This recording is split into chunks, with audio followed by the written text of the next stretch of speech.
नमस्कार श्रोताओं, आज के स्पोर्ट्स स्कैन में मैं हूं आपकी होस्ट और दोस्त जागृति शर्मा और तमाम खेल खबरों पर विस्तार से चर्चा के लिए हमारे साथ मौजूद हैं खेल पत्रकार राकेश राव। राकेश जी, स्पोर्ट्स स्कैन में आपका बहुत बहुत स्वागत है। बहुत बहुत शुक्रिया जागृति। हेडलाइंस पर एक नजर। कजाकिस्तान के अस्ताना में एशियाई कुश्ती चैंपियनशिप में अमन सहरावत 57 किलोग्राम भार वर्ग के फाइनल में पहुंचे। आईपीएल क्रिकेट में मोहाली में पंजाब किंग्स और गुजरात टाइटंस का मुकाबला जारी है। विश्व शतरंज चैंपियनशिप में चीन के डिंग लिरेन ने रूस के नेपोमिशी को चौथे राउंड में हराया। और यूईएफए चैंपियंस लीग फुटबॉल के क्वार्टर फाइनल में कल चैंपियन रियल मैड्रिड ने चेल्सी क्लब को 2-0 से हरा दिया। और शुरुआत करते हैं अस्ताना में चल रही एशियाई कुश्ती चैंपियनशिप की, जहां पर भारत के अमन सहरावत ने 57 किलो भार वर्ग के फाइनल में जगह बना ली है।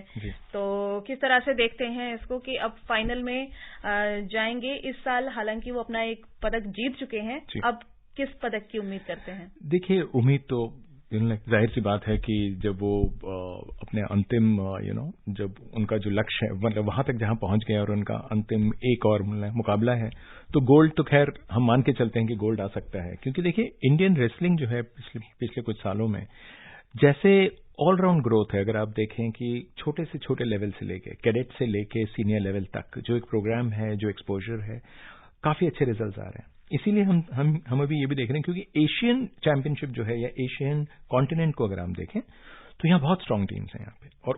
और उसमें अगर हम आज जितनी टीम्स हैं वहां पे 10 टीमें हैं, उसमें से अगर हम 7वें नंबर पे हैं, हमारे पास गोल्ड हालांकि सिर्फ एक है, 1 गोल्ड है, 3 सिल्वर है और 8 ब्रोंज मेडल्स हैं हमारे पास। और ईरान उस मुकाबले में देखें तो 6 गोल्ड लेके सबसे ऊपर है। तो एक अंदाजा आपको मिल जाएगा कि हमारे पास टोटल मेडल जो हैं वो तो हैं 12 मेडल्स हैं, लेकिन ईरान के पास 9 ही मेडल है, मगर उसमें 6 गोल्ड है। तो ये जस्ट आपको एक अंतर है जो दो टीमों में है कि उनके पास क्वालिटी अभी भी है। वो क्रीमी लेयर जिसको हम कहते हैं वो अभी ईरान के पास है। ईरान है, जापान है, किर्गिस्तान है, कजाकिस्तान है, ये सब कंट्रीज हैं जो कि एशिया में बहुत तगड़े माने जाते हैं। इंडिया को अभी भी हम लोग जब एशियन गेम्स की बात करते हैं या ये एशियन चैंपियनशिप की बात करते हैं, तो अभी भी हम जो हैं एशिया में कम से कम हम फोर्स नहीं है। हम लोग एक बहुत बड़ी रेसलिंग में अगर हम देखें तो इतनी बड़ी ताकत हम है नहीं। इसीलिए हम ये मान के चलते हैं कि अभी हम में सुधार की बहुत गुंजाइश है और हम उसी के रास्ते पे चल रहे हैं अभी। तो ये जो मेडल्स आ रहे हैं हमारे, ये अच्छे मेडल्स आ रहे हैं। मतलब इसमें कोई ये बात नहीं कि अभी तक हमें सिर्फ एक ही मेडल मिला है, मतलब एक ही गोल्ड मेडल मिला है। 12 मेडल हैं जो कि खासे अच्छे हैं। बिल्कुल। और अभी आपने बताया कि हमारी जो टीम है वो 7वें नंबर पर है, और अगर महिलाओं की टीम की बात करें तो वो 3रे स्थान पर है। तो जैसे बात करते हैं जब कुश्ती की या फिर हम मुक्केबाजी की, तो जो खास करके लड़कियां हैं उनका जो परफॉर्मेंस है हाल के सालों में वो लगातार बेहतर से बेहतरीन की ओर जा रहा है। तो यहाँ पर ये देखिए, विमेन में जो नीचे से जो टैलेंट आ रहा है, ये रियली बहुत अच्छा टैलेंट है। और खासकर आजकल देखिए एक चीज जो एक सामाजिक अगर हम जो कुछ जिस वातावरण में रेसलिंग एक जमाने में होता था, वहां से तो अभी चेंज हुआ है। अभी आप देखते हैं कि पहले क्या होता था कि जो हमारी जो गर्ल्स होती थी या फिर महिलाएं होती थी, वो लोग सिर्फ आपस में ही रेसलिंग करके वो लोग ट्रेन करते थे। आज वैसा नहीं है। वो चेंज ये आया है कि हम गांव में भी जाते हैं तो देखते हैं कि फीमेल रेसलर्स जो हैं वो मेल रेसलर्स के साथ प्रैक्टिस करती हैं। तो ये जो एक चेंज आया है, इससे उनका कॉन्फिडेंस भी जो है वो ज्यादा हुआ है और रिजल्ट भी अच्छे आए हैं। ये बहुत सारी ऐसी चीजें हैं कि ट्रेनिंग की टेक्निक्स जो हुई हैं वो चेंज हुई हैं। नहीं तो हम वही अपने पुराने टेक्निक्स पे चलते थे। उसमें एक बहुत बड़ा एक डिफरेंस है जो कि ऑल राउंड डिफरेंस जो है। ये सिर्फ यही नहीं कि हमारे पास मेडल आ रहे हैं, मेडल तो आ ही रहे हैं, लेकिन जो एक 360 डिग्री ग्रोथ जो हम बोलते हैं कि ये होना चाहिए, ये हमको दिखता है। मतलब कि खेलों में जो परफॉर्मेंस है, कहीं ना कहीं जो एक सामाजिक वातावरण में और जो सोच है, जो सोच का दायरा है वो भी बड़ा है। बिल्कुल बड़ा है। उसका भी कहीं ना कहीं इसमें कंट्रीब्यूशन है। बिल्कुल है। आइए सुनते हैं हम ये रिपोर्ट।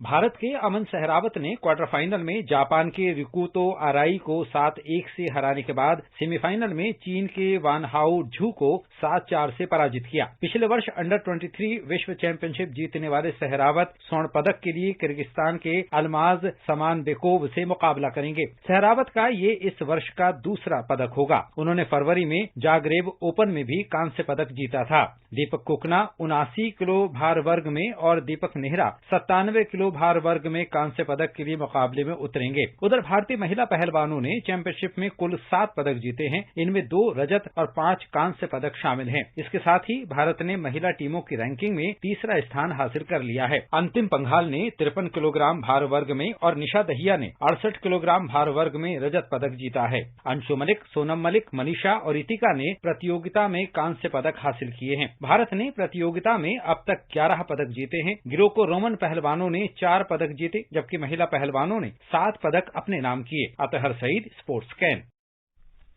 और ये जो हम तालिका देख रहे हैं पदकों की जो टैली है, उम्मीद करते हैं कि अब ये बढ़ेगी, क्योंकि बिल्कुल बढ़ेगी, बिल्कुल। हाँ बिल्कुल, अभी क्योंकि हमारे पास समय है कल का और जी 1 दिन का और है हमारे पास। जी हाँ। और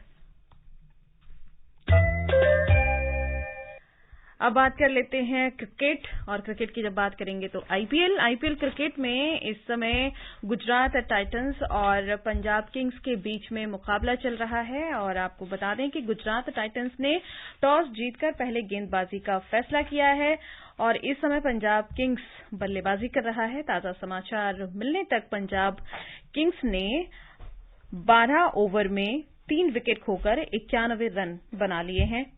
और अगर बात करें इनके हार जीत की और अगर अंक तालिका की हम अगर बात करते हैं तो गुजरात जो है इस समय 4थे और पंजाब 6ठे स्थान पर है। और दोनों ही टीमों ने टूर्नामेंट में अब तक 2 मैचों में अपनी जीत दर्ज की है और दोनों को 1 मैच में हार का सामना करना पड़ा है। दोनों अपने पहले 2 मैचेस जीते और तीसरा मैच हार गए और दोनों टीमें अभी हार के ये मैच अपना चौथा मैच खेल रही हैं। मतलब दोनों की स्थिति इस समय बिल्कुल सिमिलर है। हाँ ठीक, बिल्कुल। और देखिए दोनों टीमों का जो है एक चीज है कि गुजरात के ऊपर एक्सपेक्टेशंस ज्यादा हैं क्योंकि वो डिफेंडिंग चैंपियंस हैं और टीम का जो ओवरऑल मैं कहूँ कि बैलेंस जो है वो ज्यादा बेटर है और लास्ट मैच भी काफी क्लोज हारे। तो गुजरात से उम्मीद है कि वो इस बार भी टॉप 4 तक पहुंचेगी क्योंकि पंजाब देखिए ओवरऑल 2008 से जब से आईपीएल शुरू हुआ है वो उन्होंने कोई बहुत अच्छा उनका रिकॉर्ड नहीं रहा है। हालांकि कभी कभी उनकी टीम अच्छी लगती है लेकिन टॉप 4 तक वो पहुंच नहीं पाते हैं। आज भी देखिए उनके जो टॉप 3 थे थोड़े हल्के में निकल गए। इनफैक्ट मैथ्यू अच्छा खेल रहे थे, मैथ्यू शॉट, बट वो जब आउट हुए एक टाइम पे लग रहा था कि अगर वो वहां पे कोई 5 ओवर और खेल जाते तो शायद रन रेट और ज्यादा अच्छा हो जाता। लेकिन उनको राशिद खान ने उनको क्लीन बोल्ड किया। उसके बाद ये जो एक साझेदारी चल रही है 55 for 3 होने के बाद, तो ये पार्टनरशिप के ऊपर भी बहुत कुछ जो टीम है जो इसके ऊपर रिलाई करती है। रन रेट हालांकि बहुत इंप्रेसिव नहीं है, 7.5 जो रन है इसको मैं बहुत अच्छा तो अभी नहीं मानता हूं, लेकिन ये इसका भी पंजाब के लिए एक चीज अच्छी है कि उनके विकेट साथ में है और 2 बैट्समैन सेट हो रहे हैं। जितेश 22 बॉल में 25 रन और राजपक्षा ये थोड़ा स्लो खेल रहे हैं। हालांकि इनमें लंबे हिट मारने की क्षमता बहुत है। 17 बॉल में 16 रन, मेरे ख्याल से अभी थोड़ा सा इनको अभी थोड़ा सा स्टेप अप करना होगा। 8 ओवर हैं, बहुत होते हैं 8 ओवर, और अगर आपके पास 7 विकेट भी हैं, 2 सेट बैट्समैन हैं, तो मैं कम से कम 170-180 का स्कोर तो मैं अभी भी देख रहा हूं। लेकिन गुजरात के सामने ये जो स्कोर है वो कितनी बड़ी चुनौती लगती है? देखिए विकेट ऐसा है कि विकेट कोई बहुत चैलेंजिंग नहीं है। यहाँ पे रन बनते हैं मोहाली में, और स्क्वायर बाउंड्रीज जो हैं वो थोड़ी शॉर्ट हैं। अगर आपके जो ओपोनेंट जो हैं अगर वो बॉलिंग में अगर वो शॉर्ट बॉल डाल रहे हैं, आपके पास कट एंड पुल मारने वाले प्लेयर हैं, तो ये मैच मेरे ख्याल से 18 ओवर में खत्म कर सकते हो। ऐसा है क्योंकि वो पिच ऐसी है वहां पे कि बॉल आती है, बॉल बैट पे भी आती है। कभी कभी वहां पे फिर ये भी होगा कि जैसे जैसे आप जैसे दिन लंबा होता जाता है, वैसे ही जैसे आपका गेम में अगर आप जैसे सेकंड हाफ में जाएंगे, अगर ड्यू फैक्टर है तो फिर तो वो जो टीम चेज कर रही है उसके लिए और आसान हो जाएगा। लेकिन अगर बॉल थोड़ा रुक के आ रहा है, फंस के आ रही है बॉल, फिर तो 170 आप ये मान के चलें कि मैच विनिंग भी हो सकता है।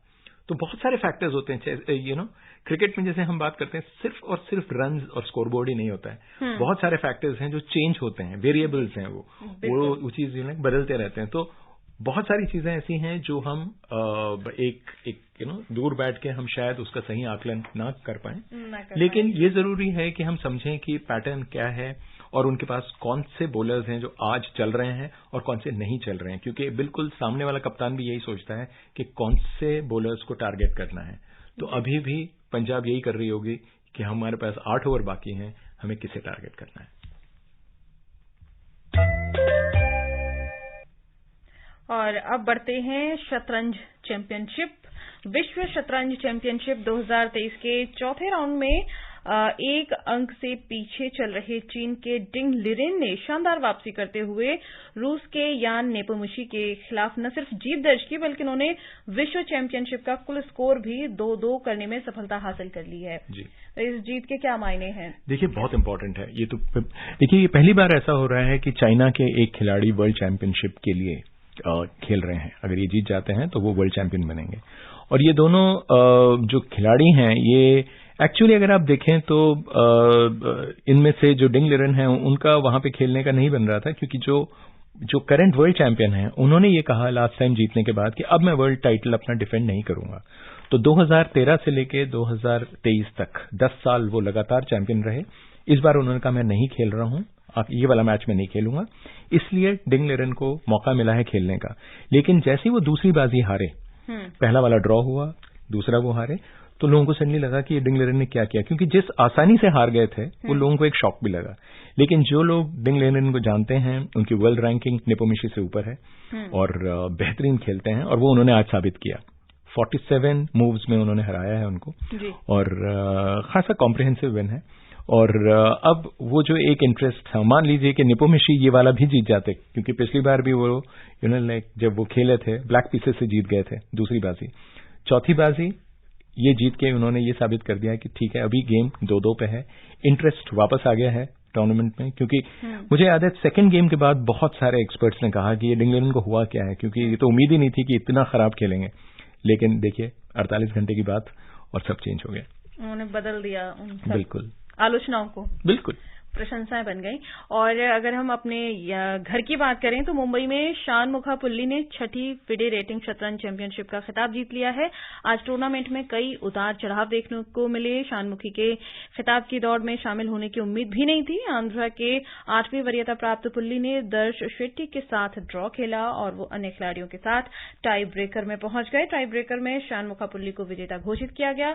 कुलकर्णी को दूसरे और खेड़ेकर को तीसरे स्थान का पुरस्कार मिला। और फुटबॉल में चैंपियंस लीग के क्वार्टर फाइनल में कल चैंपियन रियल मैड्रिड ने चेल्सी क्लब को 2-0 से हरा दिया। मैड्रिड की ओर से करीम बेंजेमा और मार्को अल्फेंसियो ने प्रत्येक हाफ में 1-1 गोल दागा। एक रिपोर्ट सुनते हैं। स्पेनिश क्लब रियल मैड्रिड ने इस मुकाबले में इंग्लिश क्लब चेल्सी को 2-0 से हराते हुए सेमीफाइनल में पहुंचने की दावेदारी मजबूत की है। खराब प्रदर्शन से जूझ रही चेल्सी के लिए इस हार के बाद यूईएफए चैंपियंस लीग जीतने का सपना मुश्किल लगने लगा है। होम ग्राउंड पर हुए क्वार्टर फाइनल में रियल मैड्रिड की टीम छाई रही। चेल्सी के अटैक का मैड्रिड के खिलाड़ियों पर कोई असर नहीं हुआ। स्टार स्ट्राइकर करीम बेंजेमा ने गोल कर रियल को 21वें मिनट में बढ़त दिला दी है। जसपाल की आप ये रिपोर्ट सुन रहे थे, और आप इस जीत को किस तरह से देखते हैं? देखिए, रियल मैड्रिड का जो डोमिनेशन रहा है पर्टिकुलरली इस मैच में, ये मैं ये नहीं कहूंगा कि अनएक्सपेक्टेड था, क्योंकि चेल्सी बहुत अप एंड डाउन खेल रही है पूरे सीजन में। तो 2-0 को उनका हारना उनके फैंस के लिए तो खैर डिसअपॉइंटिंग है, लेकिन ओवरऑल टीम तो खैर अच्छा खेल ही रही थी उनकी। और रियल मैड्रिड ये बिल्कुल डिजर्व करते हैं जीतना। और अब हालत यह है कि रियल मैड्रिड का मुकाबला मैनचेस्टर सिटी से हो सकता है सेमीफाइनल में, और जो दूसरा सेमीफाइनल है वो बेस्ट है, क्योंकि हो सकता है वहां पे दोनों टीमें इटली की पहुंचे। अभी जैसे इंटर मिलान जो है वो 2-0 से ऑलरेडी लीड कर रही हैं, और नेपोली और मिलान दोनों ही वहां के हैं। तो 4 में से 3 टीमें तो इटली की हैं वहां पे। तो 2 जीत के अगर आएंगी तो दोनों में से एक टीम फाइनल खेलेगी। चलिए, और अब समय नहीं है हमारे पास कार्यक्रम को और आगे बढ़ाने के लिए। अनुमति दीजिए स्पोर्ट्स स्कैन की पूरी टीम को नमस्कार।